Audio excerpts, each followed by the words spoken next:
नमस्कार दोस्तों, स्वागत है आप सभी का आज के महत्वपूर्ण और सबसे खास वीडियो में। दोस्तों, हम आप सभी को यह बात बता दें कि भूलकर भी आज के इस वीडियो को आप नजरअंदाज मत करना। समय निकालकर इस वीडियो को एक बार अंत तक जरूर देखना, चाहे कुछ भी हो जाए।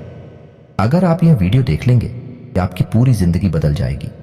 जी हाँ दोस्तों, हम सभी को बता दें कि यह वीडियो आपके लिए एक वरदान साबित होने जा रहा है। दोस्तों, इस बात की हम आपको गारंटी देते हैं क्योंकि इस वीडियो में हम आप हो ऐसी रहस्यमय और गुप्त लेकिन बहुत ही आवश्यक बातें बताने जा रहे हैं जिन्हें अब तक आपको किसी ने बिल्कुल भी नहीं बताया होगा।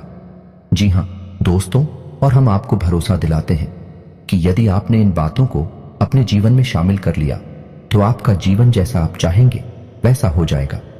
जो भी आपकी इच्छाएं होंगे सब पूरी होंगे और आप ईश्वर के प्रिय और भक्त बनकर अपना जीवन भी जिएंगे। और इसी के साथ साथ प्यारे दोस्तों, हम आपको एक ऐसा विशेष महाशक्तिशाली के उपाय बताने जा रहे हैं जो आपके ऊपर इतना कारगर साबित होगा कि फिर चाहे आपके ऊपर पितृ दोष लगा हो, कालसर्प दोष लगा हो या फिर किसी भी प्रकार का वास्तु दोष लगा हो, सारे दोष केवल एक ही उपाय को करने मात्र से दूर हो जाते हैं।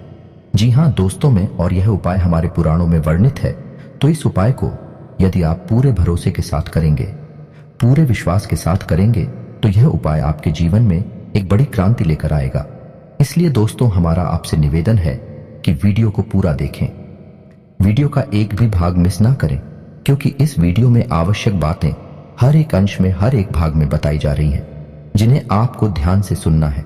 और यदि आप इन बातों को समझ जाएंगे और अपने जीवन में अपना लेंगे तो आपकी हर मनोकामना निश्चित तौर पर पूर्ण होने जा रही है। हम आपको अपनी पिछले कई वीडियोस में यह बता चुके हैं कि आपकी ग्रह दशा अच्छी चल रही है और आपका समय अच्छा चल रहा है।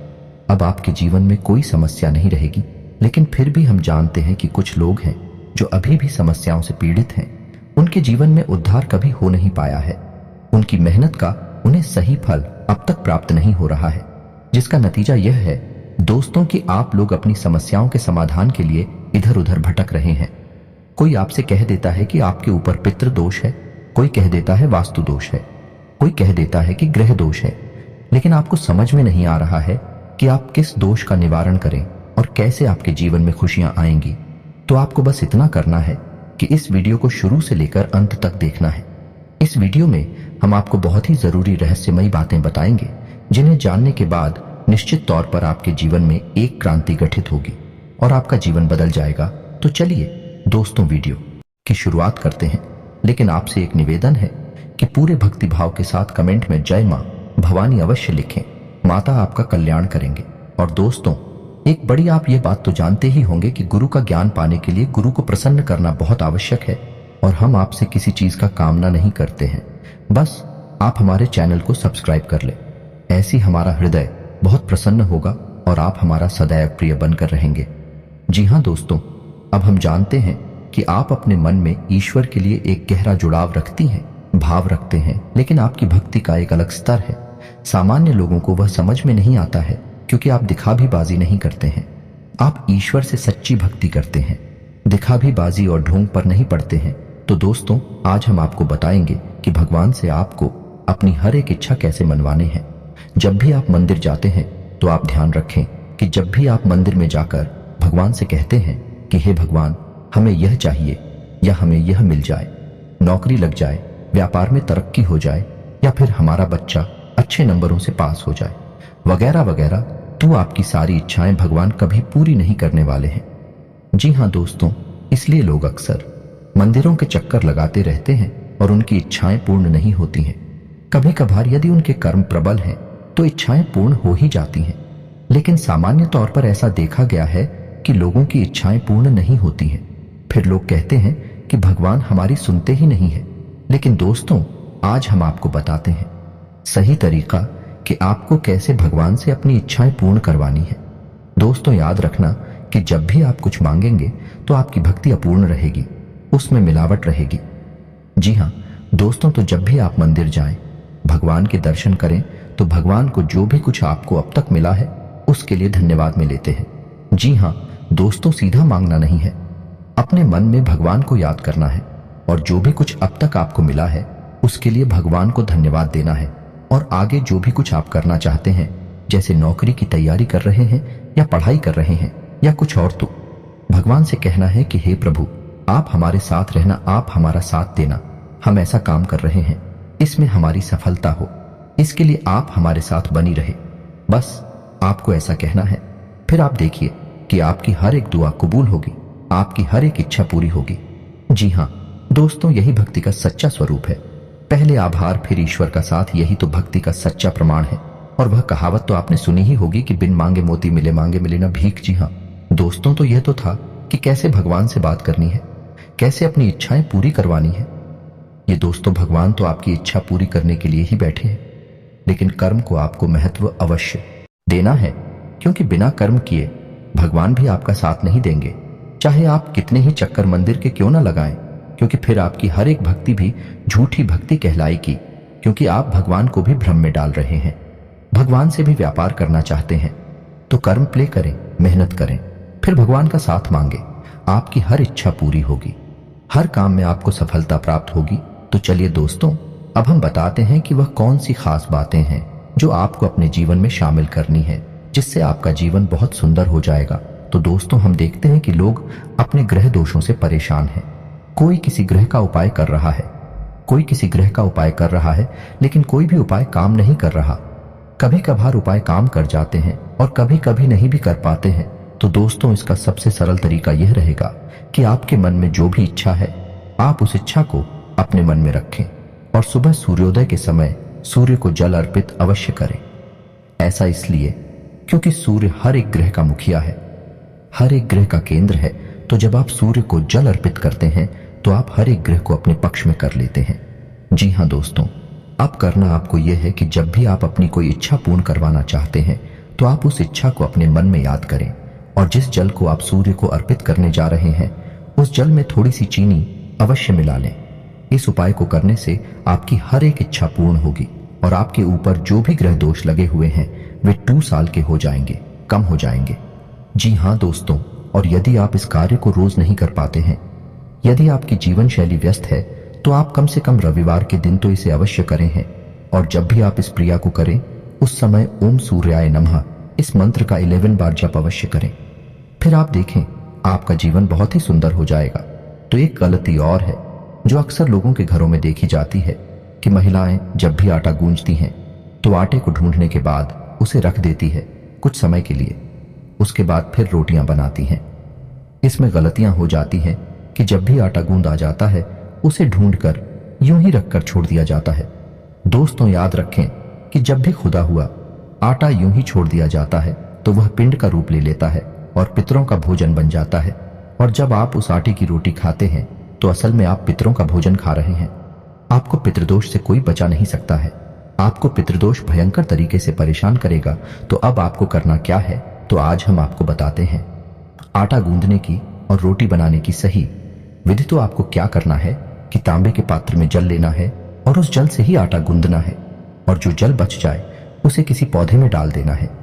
उसके बाद कोशिश करें उस आटे से तुरंत रोटी बनाते, और यदि समय है रोटी नहीं बनानी है तो उस आटे में उंगलियों के निशान बनाएं और उसे गीले नमी वाले कपड़े से ढककर रख दें।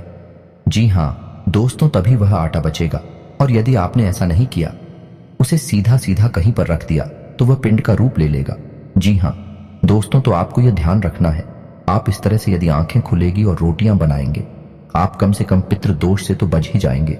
जी हाँ दोस्तों, आप इतने ही पितृदोष के उपाय करते रहे, लेकिन यदि आप आटा गूंदने में यह गलती करते हैं, रखे हुए आटे की रोटी खाते हैं या फिर बाद से आटे की रोटी खाते हैं, बासी रोटी खाते हैं, तो आपको पितृदोष से कोई भी इस संसार की शक्ति बचा नहीं सकती। आपके घर में सदगति कभी आ नहीं सकती। इसी प्रकार दोस्तों, अब आपको बताएंगे कि जब आप उस सोने के लिए जाते हैं तो आपको क्या करना है। तो अपने तकिए के नीचे आपको एक हरी इलायची रख लेनी है और एक मोर पंख रख लेना है। जी हाँ दोस्तों, इसे होगा यह कि आपको बहुत मीठी नींद आएगी, आपका मन एकदम शांत रहेगा और आपका सोया हुआ भाग जाग उठेगा। जी हाँ दोस्तों, और धन से जुड़ी हुई समस्याएं आपकी धीरे धीरे दूर होनी शुरू हो जाएंगे। दोस्तों, पुराने जमाने में हमारे पुरखे पूर्वज छोटे छोटे तमाम उपाय अपने जीवन में करते रहते थे, जिसकी वजह से घरों में शांति रहा करती थी। किसी भी प्रकार का क्लास नहीं होता था। धन दौलत भले ही थोड़ी कब हुआ करती थी, लेकिन जितना भी था बड़ा सुकून का था घर में शांति रहती थी, आपस में प्रेम रहता था। लेकिन आज के समय में लोगों के पास चाहे धन दौलत हो या ना हो, लेकिन शांति, सुकून और आपसी प्रेम नहीं हो सकता, जिसका कारण यह है कि हम अपनी आध्यात्मिक और धार्मिक परंपराओं को पूर्ण रूप से भूल चुके हैं। ऐसी ऐसी गलतियां कर जाती हैं जिनका खामियाजा हमें जीवन भर भुगतना पड़ता है। इसी के साथ साथ दोस्तों, आपके घर में जो तुलसी का पौधा है उसमें आप कलावा अवश्य बांधे। जब आप अलावा तुलसी के पौधे में बंधते हैं तो आपके घर में जो भी विपदा आएगी, जो भी समस्या आएगी, वह आपके दरवाजे से ही लौट जाएगी। जी हाँ दोस्तों, तुलसी का पौधा हमारे घर में सकारात्मक ऊर्जा का प्रतीक होता है और जब आप कलावा बांधते हैं तो तुलसी के पौधे की शक्ति कई गुना बढ़ जाती है। फिर कोई नकारात्मक ऊर्जा हमारे घर में प्रवेश नहीं कर सकती है। दोस्तों, आपने सुना ही होगा कि जिस घर में भूतों का वास होता है, प्रीतों का वास होता है, उस घर में तुलसी पहले सूख जाती है। उस घर में तुलसी कभी पनप ही नहीं सकती है। इसीलिए तुलसी को सकारात्मक ऊर्जा का प्रतीक माना जाता है और यदि आप तुलसी के पौधे का संपूर्ण लाभ लेना चाहते हैं तो उस पौधे को कलावा अवश्य बांधें। जी हाँ दोस्तों, हम जानते हैं कि आप काफी मेहनत करते हैं, आपने अपने जीवन में काफी संघर्ष किया है। अब संघर्ष का फल प्राप्त करने का समय आ गया है। हमारी भरसक कोशिश है, हम बहुत मेहनत करते हैं और आपके लिए बहुत विशेष ज्ञान है, ढूंढ कर लाते हैं, आपके लिए वीडियो के रूप में प्रस्तुत करते हैं ताकि आपका जीवन सुंदर हो जाए, आपके जीवन से हर एक कष्ट दूर हो जाए। यदि हम 1% भी इस कार्य में कामयाब होते हैं तो हम मान लेंगे कि हमारी मेहनत सफल हो गई और मां भद्रकाली के लिए हमारी भक्ति भी सफल हो गई। जी हाँ दोस्तों, अब हम आपको बताने जा रहे हैं वह विशेष उपाय जो हमारे प्राणों से लिया गया है और इस उपाय को करने से किसी भी प्रकार का दोष, चाहे वह हमारे घर में हो, चाहे वह हमारे स्वयं के ऊपर हुआ, किसी भी प्रकार का दोष दूर हो जाता है। जी हाँ दोस्तों, उपाय को ध्यान से सुने कि आपको करना क्या है। आपको यह उपाय अमावस्या के दिन करना है। जी हाँ दोस्तों, आपको यह करना है कि एक बेल का फल लेना है। यह 200 जैसे बेलपत्र होता है, उसी पौधे का फल लेना है और पके हुए फल को ही लेना है। और फल को लेने के बाद उसके अंदर का जो उसका खुदा होता है, उसका जो आंतरिक भाग होता है, उसे निकाल देना है और उसके अंदर सुगंधित पंजीरी बनानी है। यानी कि आटे को भूनकर, शक्कर मिलाकर, इलायची डालकर, जैसी भी आपको पंजीरी अच्छी लगती है, स्वयं खाने में वैसी ही पंजीरी उसमें भरते नहीं है। इसके बाद आपको सूर्योदय होने के 1 घंटे बाद तक आपको यह उपाय करना है। उसके बाद आपको सूर्योदय होने के 1 घंटे के भीतर इस फल को पूरे घर में घुमाना है। जी हाँ दोस्तों, अपने घर के हर एक कोने में, हर एक कमरे में इसे लेकर जाना है और घर के हर एक सदस्य का इससे स्पर्श कराना है। जी हाँ दोस्तों, हर एक सदस्य का स्पर्श करा दें। उसके बाद इसे किसी पीपल के पेड़ के नीचे, जी हाँ दोस्तों ध्यान से सुने, किसी निर्जन स्थान पर पीपल के पेड़ के नीचे एक गड्ढा खोदकर इसे गाड़ दें। जी हाँ दोस्तों, मिट्टी के नीचे इसको दबा दें। उसके बाद सीधे वापस आ जाएं, मुड़कर ना देखें। इस उपाय को आपको केवल एक बार करना है और मात्र एक बार करने से ही आपके ऊपर किसी भी प्रकार का दोष लगा हो, चाहे वह काल सर्प दोष हो, चाहे वह पितृदोष हो, चाहे वह वास्तु दोष हो या किसी भी प्रकार का ग्रह दोष हो, सारे दोष समाप्त हो जाते हैं। यह बहुत बड़ा उपाय है, सुनने में बहुत सरल है लेकिन है बहुत ही शक्तिशाली। एक बार इस उपाय को करके अवश्य देखना, फिर आपको जो परिणाम प्राप्त होते हैं उन्हें आप कमेंट करके अवश्य बताना। दोस्तों, हमारे कुछ प्रसिद्ध और खास लोगों ने भी इस उपाय को किया है और उन्हें बहुत अच्छी सफलताएं मिली है, बहुत अच्छे परिणाम मिले हैं। हमें यकीन है कि आपको भी बहुत अच्छे परिणाम प्राप्त होंगे। दोस्तों, उम्मीद है कि वीडियो में दी गई जानकारी से आप किसी भी प्रकार का लाभ अवश्य ले पाएंगे। यदि आप ऐसा कर पाते हैं तो हमारी मेहनत सफल हो जाएगी। दोस्तों, अगर आपको यह वीडियो थोड़ा सा भी पसंद आया, इससे कुछ सीखने को मिला है, तो चैनल को जरूर सब्सक्राइब करना। इसी के साथ दोस्तों, कमेंट में पूरे भक्ति भाव के साथ जय मां भवानी अवश्य लिखें। मिलते हैं अगले ज्ञानवर्धक वीडियो में, तब तक के लिए धन्यवाद।